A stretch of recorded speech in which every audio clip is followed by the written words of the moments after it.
Good evening, folks. Welcome back to the channel. It sure is good to see you. I hope you're all doing well. Time for the semi-finals today over in Kazakhstan, Belgium, and in Sweden. Shouldn't take that much of our time. I will try my best not to bore you too much, but get your comments in with your predictions. Anything that I'm going for today will be in the pinned comments. As always, you're more than welcome to take a look at that, and you take it if you want, you leave it if you must. It's entirely up to you. The choice is yours. But like the video, get yourself subscribed to the channel if you're not already. We continue to grow each and every day. We do cover every single tournament on the ATP tour, so if you're a fan of the game, get yourself involved. It would be an honour to welcome you to the squad. But very quick recap time for the recap. How did we get on today? How did we all manage? Did we win? Did we lose? Did we just come close? Most importantly, did we enjoy the games? I'd love to say I enjoyed those two matches that I bet on today, but I didn't. I really didn't. They were so sweaty. Very, very grateful for the win. I deserved that. You can't say I didn't. Rune and Humbert, both to get it done, and that's exactly what they done, and it was anything but easy. We really had to work for that. Really had to work for it, but like I say, I'll take it. I'll be taking that 10 times out of 10. Anything that's worth having, it's sure enough worth fighting for, am I right? But get yourself involved, share with the group, don't be shy. And we'll go again, as always. Let's get into business. Let's get it on. So the first one today is James Duckworth and Daniel Medvedev. Oh my word. I mean, first things first, round of applause. Ladies and gentlemen, James Duckworth. He's been fantastic. How good has this guy been? Who'd have thought? Who'd have thought? Not me, that's for sure. Especially after coming through qualifying the game against Hugo Blanchet. It was a routine win. I was rather unaware of what was to follow. I'll be honest with you, the game against Gabe Diallo, you'd have swore he was going to get beat there. No, Gabe Diallo didn't stand a chance. It was anything but easy. 2 tie breaks and then a 6-4 in the third. James Duckworth, man, didn't even lose a serve like we said. Didn't even face a single break point. And then he faced off against Flavio Caboli yesterday in the quarterfinals. Didn't give him a chance. Didn't give him a chance. For the most part, he ain't had much to do this week. He really hasn't had much to do. Turn up, serve, no one can break you. No one's really come close to him. It's strange. It's very strange. I mean, I'm all for it. Don't get me wrong, I am all for it. But you have to admit, it was very unforeseen. That's for sure. But now he takes on Daniel Medvedev. And I'm not too sure how he's going to get on against the Russian. I'm really not. He's struggled, man, he has. He struggled against Adam Walton. Kind of struggled against Fabian Marozsan. I say struggle, I mean take it lightly. He's won the pair of them in straight sets, but he hasn't really had to go all out in these ones. The one against Adam Walton was very close. A close 2 sets, 7-5 and a tiebreak. The one against Marozsan, maybe not so much, a 7-5 and a 6-2 in the second. Now, how many games has Duckworth played more? An extra 3 games. An extra 3 games at this point in the tournament. You know, the fatigue could start to play a factor. I mean, we look at the rankings on these two, it's night and day. It's night and day. And as a matter of fact, if James Duckworth hadn't been playing as good as what he's been this week, this is one of them matchups that we probably wouldn't have mentioned at all. You know what I mean? It would have been straight up as Daniel Medvedev. I mean, he's 1.2. And it's ended up as 1.2 as well. You know, it was 1.16. Bit of cash coming in on James Duckworth. He's over a 3-1 dog. Been getting him at a decent price all week, decent price and a decent spread. So, you know, given how good he's been playing, why are they so confident in giving us another big spread with James Duckworth again? Because for the most part, like I said, he's been untouchable. He has been untouchable, and I do believe it looks very easy to take James Duckworth on that spread today. Is it going to be around 3.5? Surely, it has to be 3. I'd be very tempted. I mean, he's hit it all week. Come in as a decent dog in the last 2, and he's flew through the last 2 games. He's absolutely annihilated Flavio Caboli, and then he managed to hold his nerve and hold his serve, most importantly, against Gabe Diallo. You know, if he does what he's been doing all week, I don't see why he wouldn't keep this close against the Daniel Medvedev. You know, he's seen a couple of 7s already. Like I say, a 7-6, 7-5, another 7-5.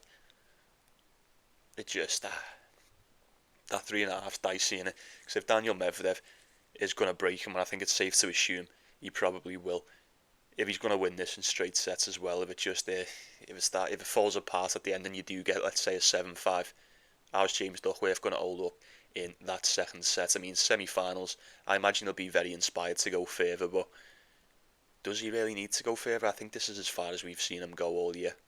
I could be wrong, but I don't know. I don't want to think like that. Played each other once before. Toronto, 2021, hard court 6-2, 6-4. Easy work for Daniel Medvedev. Could be more of the same. It could be. But like I said, the way James Duckworth's playing, I wouldn't put it past him to keep this one close. I really wouldn't. So I would have to assume Medvedev takes this one for what it is. Although I wouldn't pick it with a lot of conviction. James Duckworth on that spread does seem to be a logical choice. But like I say, it just seems like the gift in it today. It really does. It seems too easy to take it. I don't know. You let me know how you feel about that one. We will move on to Corentin Moutet, Alex Michelsen. Back once again. I've had this a couple times this year. 3 times in total. To be precise, head-to-head is 2-1 to Corentin Moutet. Beat him last year in Monte Carlo, straight sets. Absolute arse whipping on the clay, 6-1, 6-3. And then he beat him this year in Mallorca on the grass, 6-4 in the tiebreak.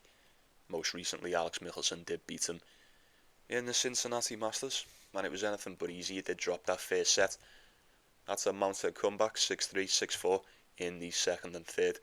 Obviously, with that being on the hard court, it kind of makes sense. I mean, Alex Michelsen, when he's firing, he can be a bit of a problem.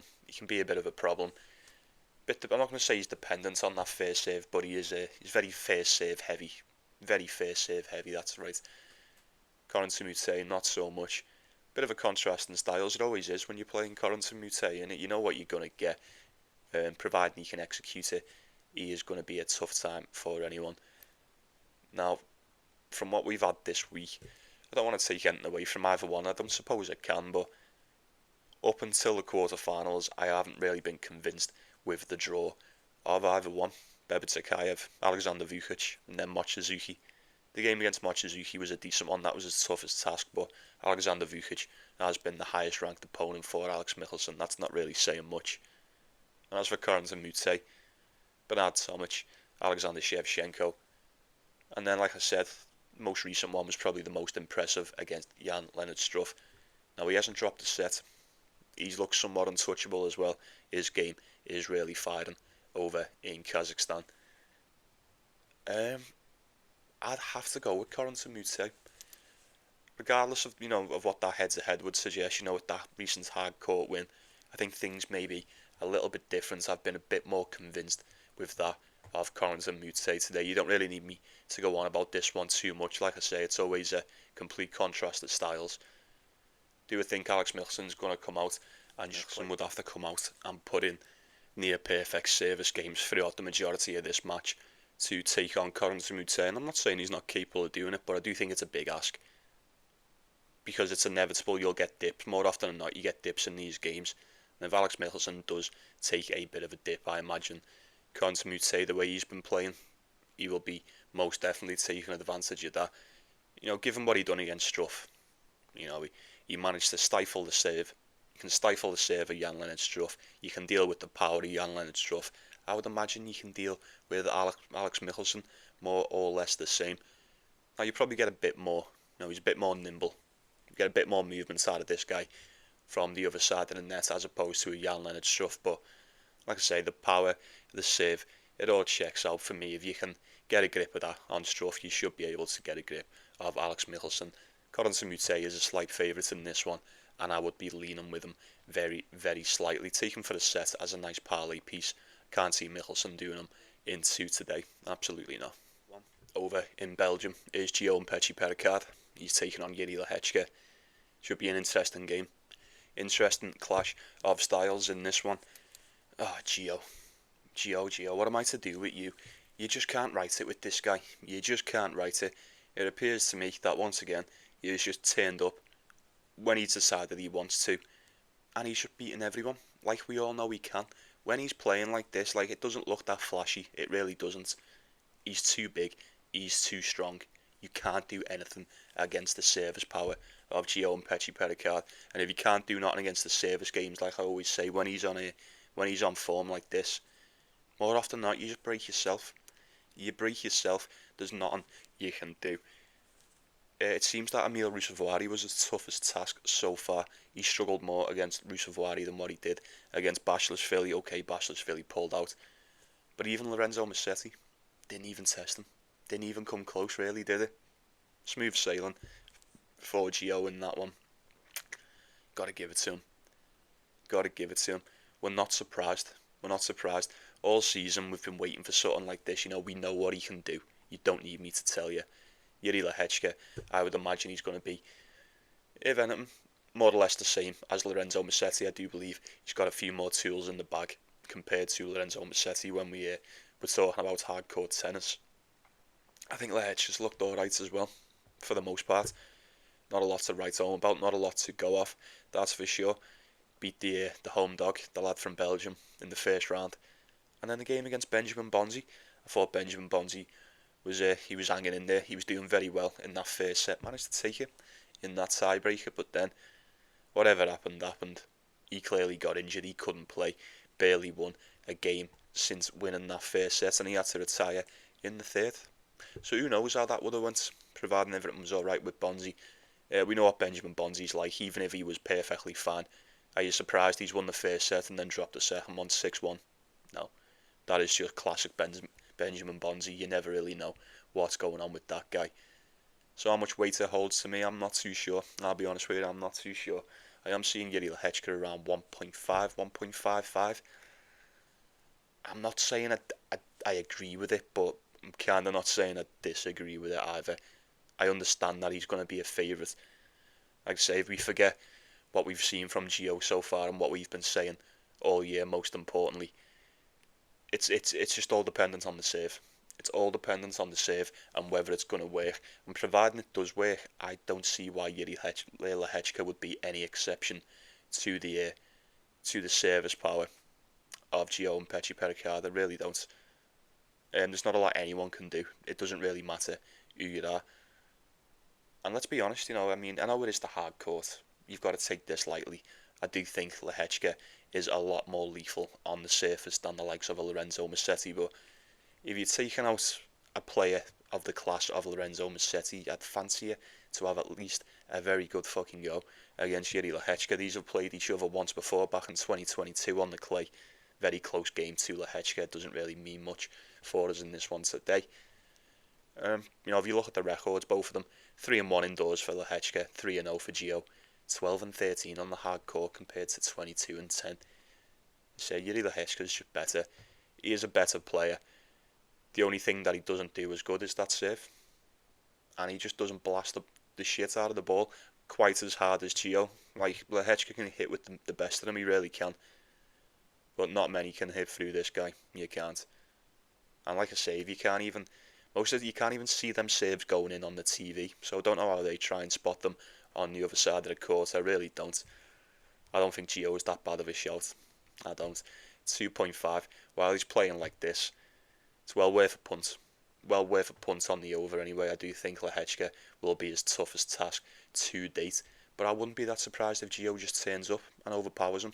I don't think I would. So at 2.5, it's not a bad price.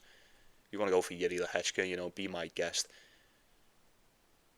I just don't think it's wise to sleep on Gio when he's playing like this. So we'll assess that situation tomorrow, and we'll finish up in Belgium with Raphael Collignon and Felix OJ Aliassime. Now, look, this one's completely up to you, innit? You pay your money, you take your choice, and you pick your poison. Funny how Felix he struggled so much against the Miyajima. He really struggled against the Miyajima, and then, looking at what Elliot Spizzeri was doing to the likes of Botic and whatnot, how you easily could have sat there and thought, this guy might give him a bit of trouble. He seems a bit more suited to the surface than the likes of the Miyajima. And it took, 2 tie-breaks, a third set tie-break to get past the Miyajima. Turns up against Elliot Spizzeri, 6-2 and a tie-break. Easier. A lot easier. So maybe he's going to deal with Raphael Collignon more or less the same. I, for one, have been very impressed. Very impressed. Collignon's turned up and done a Terence Atman, a Valentin Royer, a Valentin Vashro. We've had one pretty much every week. This guy's been brilliant. Fantastic. And the wins as well. solid wins, 3 in a row. Zizou Bergs, straight sets, Comesaña, solid win. That was his toughest one. And then the game against Davidovich Fokina. You could have swore Davidovich Fokina would have put up more than a fight, more of a fight rather, than what he did. Tie break in the first, 6-1 in the second. Raphael Collignon is too much for the majority over in Brussels. Now, whether it's the crowd or whether he just really is this good on the indoor court shall remain to be seen. Like we keep saying, that record would suggest the latter. 19-5 on the surface. Fantastic. But as for Felix, though, 8-2. 8-2 indoors. This guy got himself a title earlier on in the season. He is no joke. He is most certainly not to be slept on this surface. Now, the main thing that's jumping out to this and me, and for those that have been following the channel for quite some time, you're probably going to say to yourself, Felix, 1.3. It happened last time, and I completely forgot my own rule. But for those that may have forgotten it too, let me just remind you, 1.3, that is the price you got to pay for Felix to ruin your day. Simple as that. Now, whether you think he's going to win, whether you think he's going to lose, or even whether you're dead certain, for whatever reason, that he's going to win this, just for personal reasons, I'm not going to touch that one. I'm not going to touch it. I would be more inclined to take Raphael Collignon on the spread, but we are at that point in the tournament now where these dogs have done good all week. If it was to all fall apart in the semi-finals, excuse me, you wouldn't hold it against them. I'm kind of surprised he's gotten this far. Like the way he's playing, I'm not surprised. But prior to the week starting, I probably wouldn't have said he would have been playing in the semi-finals with Felix, and I definitely wouldn't have said he'd have played half as good as what he has all week. No one can touch him. Them service games are money. And as for Felix, his service games are money. So maybe this one goes over. I think Collignon will be very inspired to keep this one going. Rather inspired to keep this one going. I mean, as far as the main draw goes, we haven't seen him do anything like this. We've seen him pop up with a couple of decent wins here and there, but we haven't seen anything like this. And I don't think it's wise to go against the current form of Raphael Collignon, especially at home with that crowd. We all know Felix ain't exactly the most trustworthy under pressure, so maybe Collignon on the spread, maybe lean towards a little over in that one. It's going to be Holger Rune and Hugo Humbert. I have no idea. The odds are split right down the middle on this. We are getting Holger Rune as the slightest of favourites, and based on what I've seen today, and not only that, I think the head-to-head may have a little something to do with it, but based on what I've seen yesterday, rather, I probably would have had to have gone with Holger Rune anyway. How's he going to hold up? He looked a little bit worse for wear in that third and final set, didn't he, halfway through it? He went to break up, give it back immediately, got a medical timeout, he was kind of hobbling around the court, his thigh was all strapped up. We'll certainly have to keep an eye on that. But even with that being said, and we all know that, he is still a favourite in this. Only slightly. But like I said, these have played each other 6 times before, every time coming on the hard court. And Holger Rune has won every single one. Not only that, Hugo Humbert has only ever took 1 set out of these 6 games. That's right. That was in the Indian Wells earlier on in the season. They've just played each other in Shanghai. The Shanghai Masters the other week. 6-4, 6-4 to Holger Rune. Beat him in Shanghai, Indian Wells, Ultimate Tennis Showdown, Australian Open, Switzerland, Indian Wells, 6-0 for Holger Rune. That's it. That's not going to fill you full of hope, is it? Providing you fancy a bit of Hugo Humbert today. Both of them, we had the 2 of them. I had the 2 of these to win today, didn't I? I had Holger Rune and Hugo Humbert, and if you'd have told me it was going to be as sweaty as what it was, I may have just left it. And went to bed, had myself a good kip after work, but no. How can you sleep when you've got matches on like that, eh? But fair play to the pair of them. For Hugo Humbert, he looked like he was struggling, man. He did, straight off the bat against Sonego. He looked like he was struggling. That backhand from Hugo Humbert was very concerning. Can't help but feel like it was just a bit of a collapse from Lorenzo Sonego, especially getting bageled in that second set. It was a strange one. It was a strange match. I was happy he got the win, but it was anything but convincing. The match against Berrettini was a bit more a bit more solid, but Matteo Berrettini's been bang out of form all season pretty much. Holger Rune put in a decent one against Fuskovic, and like I say, he got it done again against Echeverri, but it was anything but easy. I just want to give a quick shout out to Echeverri because I thought he put in a belter today.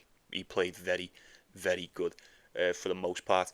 Holger Rune really struggled with the baseline game. Someone said in the comments as well, the baseline game from Echeverri is very underrated. Very underrated, I agree. He was solid, super solid today. It's just, I say, both really struggled. Both struggled, and if they weren't playing each other, I'd have been sitting here saying about the pair of them, I don't know how much I trust them at this point. I really don't. I say all the time about Holger Rune, 2 games in, fine. As soon as we get to the semi-finals, as soon as the pressure comes on, I'm just not so sure that I can trust them.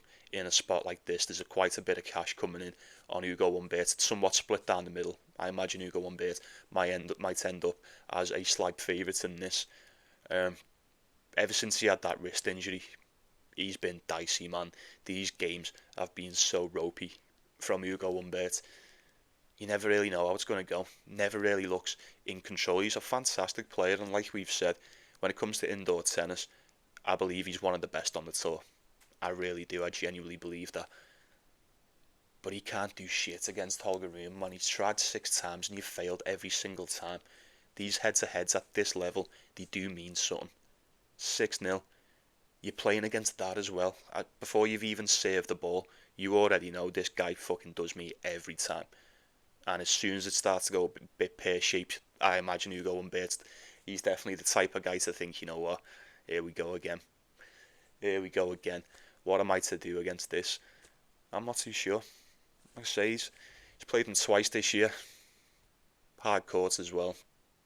Never really come close. The closest he's ever come before was in Indian Wells this year, so maybe, I don't know. I'm not too sure. But like I said, doesn't fill you full of confidence, does it? It really doesn't. Holger Rune, with his injury concern, still a favourite. Hugo Humbert might be a little bit fitter, might be in slightly better shape, but he's never come close to beating him before, so why would anything be different today? And let's be real, if Holger Rune is really struggling with that injury, can you see him having to go to war or even get through a war with Hugo Humbert? Probably not. He may retire. I'd like to think not. Don't want to see him retire in the semi-finals. He is the number 1 seed after all.